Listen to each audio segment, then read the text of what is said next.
Fala pessoal, tudo jóia? Hoje a gente vai falar do RBRR. É um fundo que eu gosto bastante também, um fundo aí bem high grade, né? Que ele faz ali toda essa estrutura ali com base no crédito, um pouco mais na retranca, um pouco mais defensivo, né? Então isso eu acho muito interessante para ter uma carteira ali, né? Claro que nada aqui é uma recomendação, você faz com o seu dinheiro o que você achar melhor, mas ali é interessante, né? Que você tem uma certa base na sua carteira ali para te dar uma certa segurança, né? Antes de a gente começar a falar um pouco sobre ele, claro, vou pedir para você deixar o seu like, se inscrever no canal e entrar no grupo gratuito no Telegram aqui.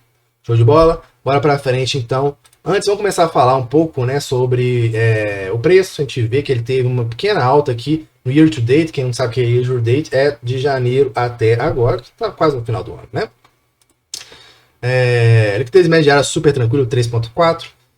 Patrimônio líquido de 1,4 bilhões, um preço sobre valor patrimonial um pouquinho descontado, 0,95, né? Último rendimento de 0,65 centavos, contra valor patrimonial 93, dividend yield de 11,17% e rentabilidade no mês de 1,97. Em relação ao relatório gerencial, o relatório gerencial até bem completo, né? Eu acho interessante aqui, eles falam bem da estratégia deles, bora conversar um pouco sobre isso agora.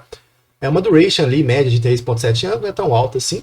1,26 de patrimônio líquido, já diversificado, né, de 40 CRIs, e a gente pega ali de CDI mais 2,7% e IPCA mais 7,6%, então aqui da taxa a gente já vê que não vai ser um fundo ali muito arrojado, tá, para você ficar multimilionário colocando R$ 1.000, né, para isso que os fundos de renda servem, né.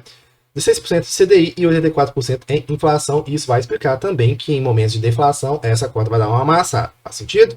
LTV, para quem não sabe o que é LTV, né, é a relação entre ali a garantia e a dívida, quanto menor, melhor. Se tem 1% ali é um pouquinho alto, mas ok, né, assim, também tem essa diversificação que eu falei, que dá aquela ponderada ali. Em relação ao nota do gestor, no mês de setembro de 2023, foi marcado pelos dois movimentos de estratégia ativa secundária de CRI, com o objetivo de reciclar o portfólio. Os trades foram, aí eles falam, né, de 3 milhões do CRI Brookfield, com a compra em dezembro de 2023, CDI mais 2,15%, e a movimentação gerou um ganho ali de 1,62%, e venda de 8,3 milhões do CRI direcional 2, a IPCA mais 6,89%. Né? Então é isso, né? Assim, a gestão ela tem ali que às vezes fazer uns pequenos movimentos, mas como é que é interessante, né? Esse fundo é tão grande lá, de 1,26 bilhões, que eu acho que é mais interessante você olhar a cabeça da gestão como um todo que ficar essas operações, né, que às vezes é milhões para uma pessoa física, é muita coisa, mas para um fundo de 1,26 bilhões, não é tanta coisa assim, né? Ademais, para a otimização da alocação do caixa, compramos ali no primário 43 milhões em operações táticas que remuneram uma taxa média combinada de IPCA mais 10. Interessante, né? Houve também outras movimentações menores que totalizam 10 milhões em compras. Vai destacar que 100% das operações da carteira estão em dia com suas obrigações financeiras, que é super interessante, mas mesmo em fundos mais high grade, né, de mais qualidade de crédito, o risco de crédito sempre existe, tá bom? E isso é universal. Sempre vai ter risco, inclusive no que o mercado gosta de falar, que é a taxa livre de risco, né? Que são os títulos públicos, inclusive lá tem risco, tá? No mês distribuímos 65 centavos por cota, que implica um dividendo ali de 9% ao ano, equivalente a uma rentabilidade do estado de PCA mais 9,20, né? Que é interessante ali comparativamente com os títulos públicos ainda hoje. Além disso, de quando eu estou gravando esse vídeo, né? Além disso, contamos um resultado acumulado de inflação que ainda não distribuído de 62 centavos por cota, além de 22 por cota de reserva gerencial. Eu gosto bastante desses fundos que tem uma certa reserva, perfeito? 53% das garantias ali nas regiões prime de São Paulo. Esse fundo ele vai concentrar nisso, tá bom? Aqui ele fala também do SG, etc e tal. No mercado macroeconômico, né, a gente falou muito sobre isso em vários outros vídeos, né, tem a questão da macroeconomia no Brasil. Aí ele fala, né, que a TNB de 2035, que é o que a maioria do mercado utiliza para precificar os fundos imobiliários, subiu de 5,14% no ponto mínimo de agosto para 5,89%.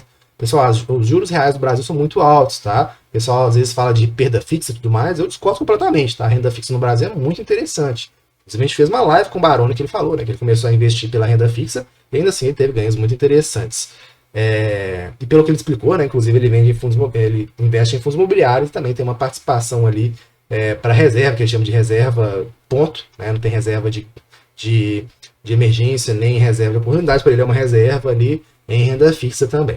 O principal motivo para esse movimento é o aumento da taxa de tesouro americana, que alcança um patamar, né? E é isso que a gente fala, né? Assim, se você aumenta a taxa lá nos Estados Unidos, o fluxo de capital vai para lá. Por quê? Porque é um país mais seguro do que o Brasil, tá bom? Por isso que eu falo, né, que não existe taxa livre de risco entre os países mesmo, ficou muito claro isso que eu estou falando. Aqui ele falou em relação às receitas, né? Juros sobre CRI vai ser de fato, e a correção monetária vão ser de fato ali os dois principais ganhos, e isso vai implicar também no amassar da cota também pelo amassar do rendimento quando tiver momentos ali de deflação, por exemplo, ou alguma outra questão do mercado, né? Composição dos rendimentos, a gente vê aqui receita de CRIs, né? E também, né, a gente vai ver ali reservas, etc e tal, que esse fundo vai tentar manter. Eu gosto, tá? Gosto bastante ali de tentativa de reserva, de manutenção de reserva, e é um fundo que vem aqui entregando 161% do CDI, que não é fácil, tá? Muitas pessoas falam, não, mas como é que você gosta desse fundo? Então, eu gosto, porque tem bons pontos de entrada, que você pode ali ter um ganho acima do CDI, que não é fácil no Brasil, para ser completamente sincero, tá bom? Tabela de sensibilidade, acabei de falar que preço importa, não é? Eu sempre falo em todo vídeo, né? Esse aqui é a tabela de sensibilidade, é só a prova matemática de que isso que eu estou falando é verdade. Quanto melhor você comprar isso no mercado, melhor a perspectiva ali de rentabilidade em relação à própria carteira dos CRIs vai estar ali ao seu alcance, né? Ou seja, quanto mais barato você pagar, maior a rentabilidade negativa, é isso que fala, né? Você pagar 83,5%, aqui a carteira de CRI vai dar 9,8%, de rentabilidade comparativa, né? E aqui você pagar R$96, aí vai 5,46. Entende? É isso. O preço importa, e é isso. Aqui ele fala da estratégia de investimentos, que eu falei que a gente ia conversar um pouco mais sobre isso, né? E aqui ele pega, né? 94% é a estratégia que ele chama de core, né? Que é a principal e mais importante estratégia do fundo. São CRIs high grade, com um rate mínimo RBR de A. Então é isso. Vai ser um fundo ali mais na retranca, né? Mais defensivo. Você não vai ficar multimilionário, até mesmo porque fundo de renda não é para isso, né? Vai ter excelentes ganhos, mas, né, assim, se você quiser uma rentabilidade incrível, né, assim, aí tem que ir a outro tipo de ativo, né, ativo que tem uma variância maior ali, com ações, por exemplo, né. Você pode perder tudo, mas você pode ali, multiplicar seu capital por 10, por exemplo. Fundo de renda, não. Esse aqui é um exemplo disso, você vai ficar ali mais na retranca, tá bom? Tático, 11%, né, book high grade, CRIs com carrega abaixo da taxa média da carteira core, mas que apresenta potencial de ganho de capital no curto, médio prazo e liquidez, né? Ele fica ali aguardando ali a liquidez ali com os títulos públicos. Spread por indexador, IPCA mais 7,6%, mais uma vez, né? É um fundo que vai ficar mais defensivo ali, e a alocação, a gente já falou sobre isso, por LTV, né? Que é, como eu disse já antes, né? A comparação ali entre dívida e garantia. Ancoragem, né? Ele fala aqui 85%. O que é ancoragem, Daniel? Ele explica aqui no final. Lá no finalzinho eu vou mostrar para vocês. Melhor, vou mostrar aqui mesmo, que o próprio fundo já explica mesmo, né? É bem legal que essa parte aqui de final do RBR, né? Eles têm todas umas explicações aqui, o que é CRI e tudo mais. Para quem está investindo é muito legal, tá? Acho muito legal para vocês darem uma olhada, caso vocês estejam começando, né?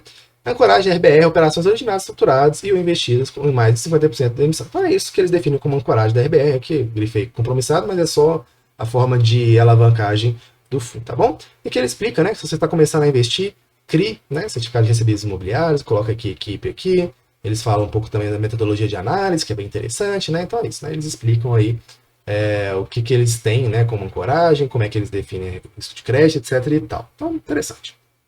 Localização a gente já falou, Sudeste, né?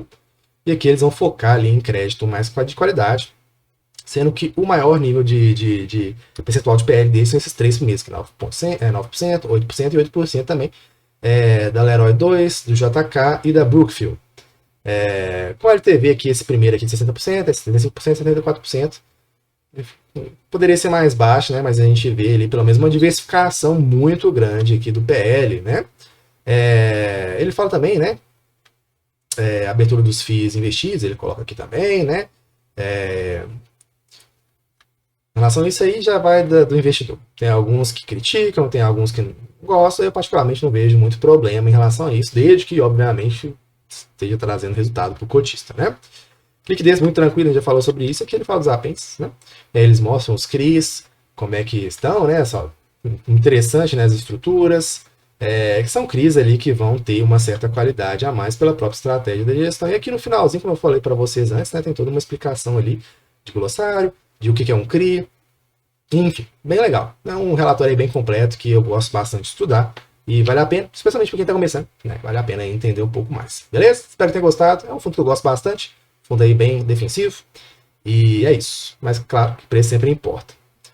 No mais, deixa aqui nos comentários o fundo que você quer que a gente faça o estudo. A gente faz o estudo para você, sem problema nenhum.